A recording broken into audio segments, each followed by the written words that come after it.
Alias कानेत्ती Bulgaria में जन्मे लेखक, निबंधकार और विचारक थे, जिन्होंने मुख्यतः जर्मन भाषा में लिखा। उन्हें 1981 में साहित्य का नोबेल प्राइज प्रदान किया गया। वे अपनी बौद्धिक गहराई, सामाजिक मनोविज्ञान की समझ और सत्ता तथा भीड़ के व्यवहार पर किए गए विश्लेषण के लिए प्रसिद्ध थे। एलियास कानेत्ती का जन्म 25 जुलाई 1905 को रूस, बल्गेरिया में हुआ था। उनके पिता जाक कैनेटी और माता मटिल्डा आडटी थीं। उनका परिवार सेफर्दी यहूदी परंपरा से संबंधित था और घर में कई भाषाएं बोली जाती थीं। कानेत्ती का परिवार 1911 में मैनचेस्टर, इंग्लैंड चला गया, लेकिन उनके पिता की अचानक मृत्यु के बाद उनकी माता उन्हें और उनके भाइयों को वियना ले गईं। यही स्थान उनके बौद्धिक विकास में महत्वपूर्ण बना। कानेत्ती ने अलग अलग देशों में शिक्षा प्राप्त की।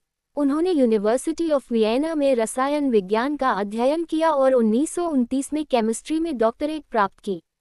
हालांकि उनका वास्तविक जुनून साहित्य और दर्शन था। उन्होंने जर्मन भाषा में लिखना शुरू किया।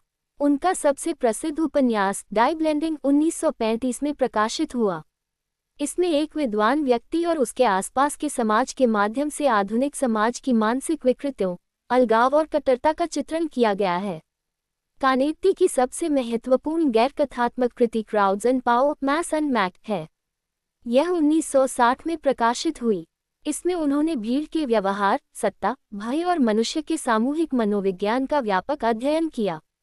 उन्होंने ये समझने की कोशिश की कि लोग भीड़ का हिस्सा बनकर किस तरह अपना व्यक्तिगत व्यवहार बदलते हैं और सत्ता किस प्रकार लोगों को नियंत्रित करती है।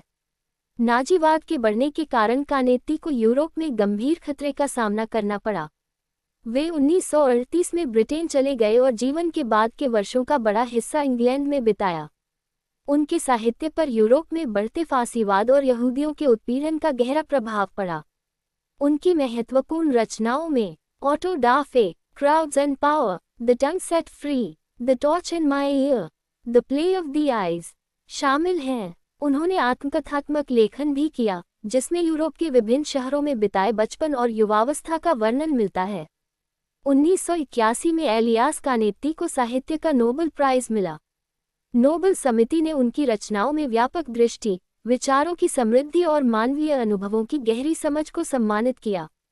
वे नोबेल प्राइज पाने वाले पहले और अब तक एकमात्र बल्गेरिया में जन्मे लेखक हैं। कानेत्ती ने वेजर टॉबने कैल्डेरॉन से विवाह किया था।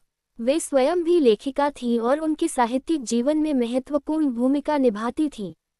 बाद में कानेत्ती का संबंध हेरा बस्कर से हुआ। उनकी एक बेटी थी। 14 अगस्त 1994 को ज्यूरिख, स्विट्जरलैंड में एलियास कानेत्ती का निधन हुआ।